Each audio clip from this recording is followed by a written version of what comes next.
sicela sesigithi.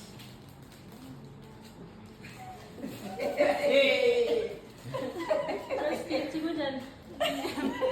Ngifika usihlahla sentshisi loyo. Ngithunyelwe umngane wakho uNkuli loseJamani. Uthi Nkuli, ngikubonga ngokuthi ubuke mngane loxoxwe kuye.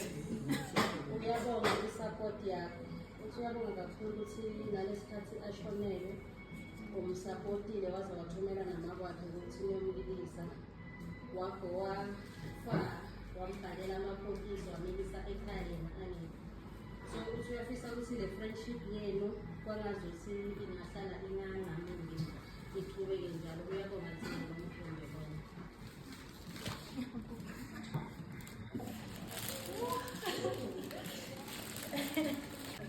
Ufuna kuthini-ke kuNkuli? Sengibuyele emuva. Ngiyabonga kakhulu. Nami ngiyajabula ukuthi umngane wakhe naye umngane lo kahle. Siqhubeke siphathane kahle. Ngiyabonga Shem. Ya, ngivele bathi nale tray boyifuna le uthi kanzi kunani la kule tray. Ngiyo. Yes.